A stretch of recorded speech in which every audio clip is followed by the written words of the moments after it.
Hello, in this video we will discuss about the long-term potentiation LTP, how we learn throughout the life. So how we can learn long-termly. So the long-term memory. So let's begin to understand. A long-term potentiation, a process involving the persistent strengthening of synapses that lead to long-lasting increase in signaling transmission between neurons in the brain. Remember that things inside of the brain that is processing occur. It is important process in the context of synaptic plasticity. So the synaptic plasticity means the increase of the neurons and terminal for synapse. So the synapse will be increased, will lead to increase the neuron density and the dendrites. Obviously, and long-term potentiation recording is widely recognized as a cellular model for the study of memory.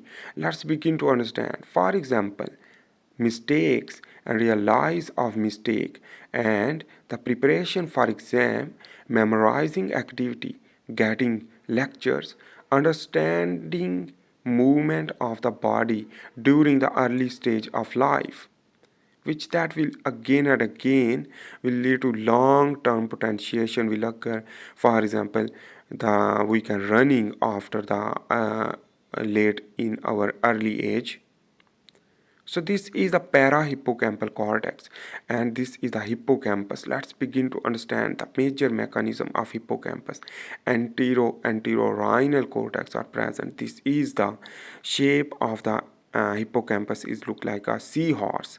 You can understand the right side is the seahorse while the left side is the hippocampus. The process of hippocampus we will understand. Let's know. This is the C4, C3 and C2 as well as C1 neuron.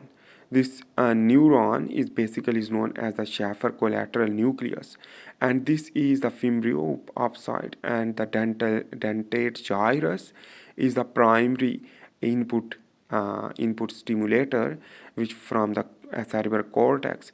After this, basically the parahippocampal gyrus will transmit by this mechanism, and the blue color is the parahippocampal gyrus while the subiculum are present is here. Entorhinal area are present which that transmits the signal to the cerebral cortex as a output from the hippocampus for the long-term memory storage. And in this way, the nerves develop in the hippocampus more will transmit the signal when the need will occur. The lateral ventricle here is the temporal horn.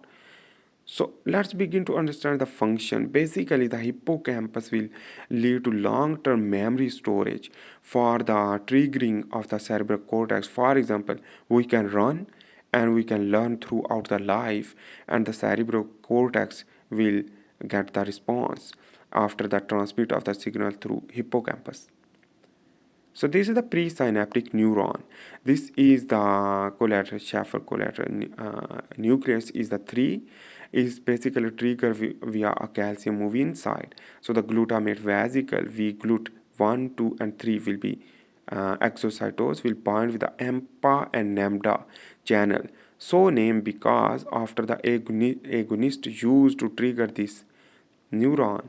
So that is why. Glutamatergic receptors it is and receive the glutamate after the release from the presynaptic neuron to the postsynaptic neuron will lead to depolarization and again depolarization inside of the postsynaptic neuron. So here will lead to again and again depolarization. Again and again depolarization will lead to synaptogenesis and long-term potentiation. Remember, otherwise the little bit depolarization not again and again will not include the long-term potentiation. Depolarization is occur when the calcium move inside will trigger the glutamate vesicle and action potential to the postsynaptic neuron. So the glutamate vesicle and the action potential. In this way, the sodium will be inside more, will lead to positive charge, and the magnesium will bind with the lambda channel, while not bind with the AMPA channel, and magnesium will not allow to move out the sodium for the short-term potentiation.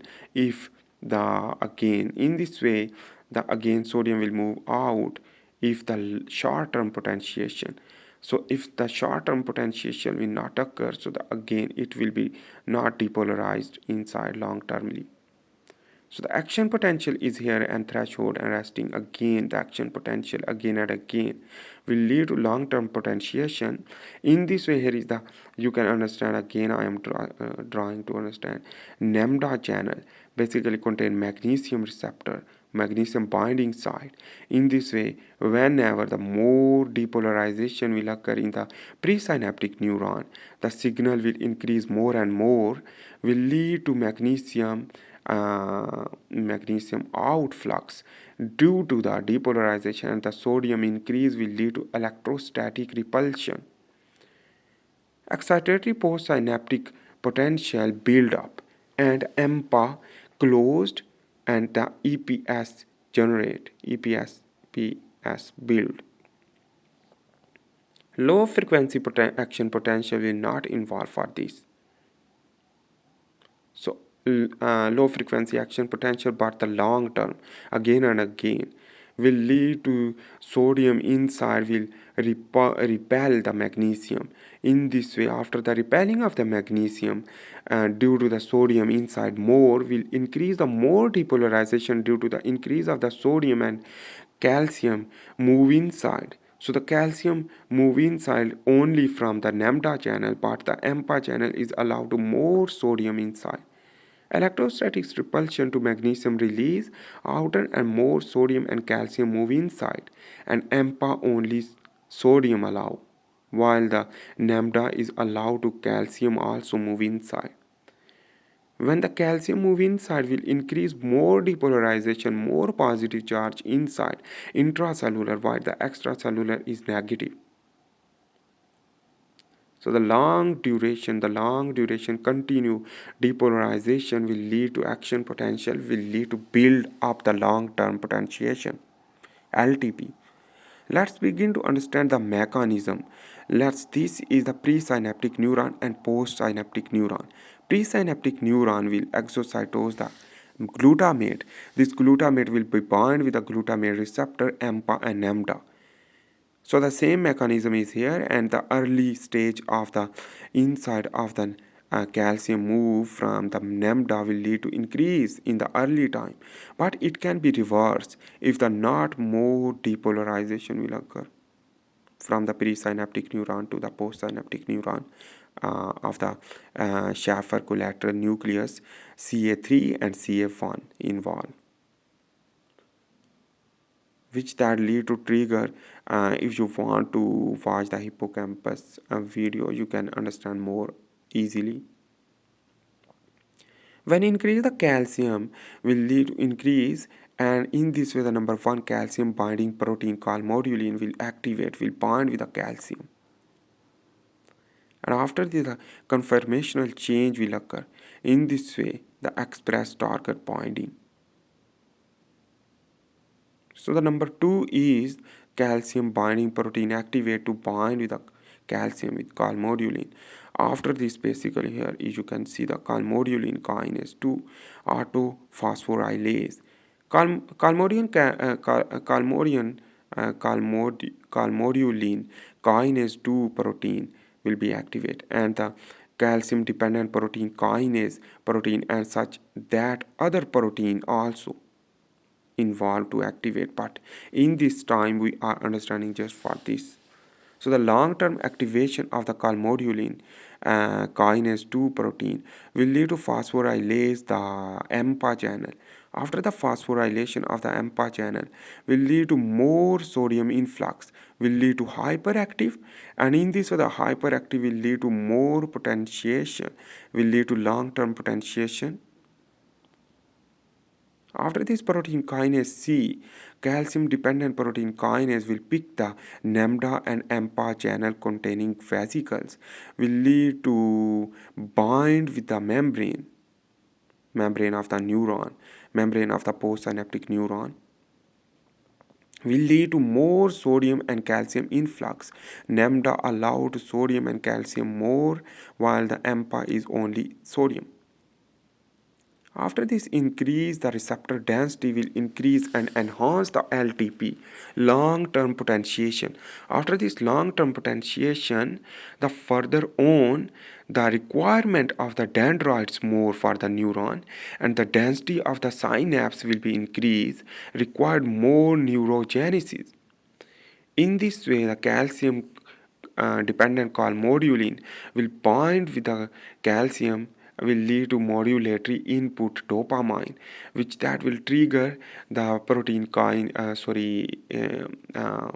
G-coupled protein receptor will lead to trigger the adenylate cyclase enzyme to convert this cyclic AMP to the second messenger, will lead to trigger the protein kinase A and MAP kinase phosphorylation to CRAB1 transcription factor, and the CRAB2 is inhibitor, will lead to transcribe the effectors for growth, IPA and bone-derived necrotic factor, as well as it will lead to regulators for increase the synaptogenesis.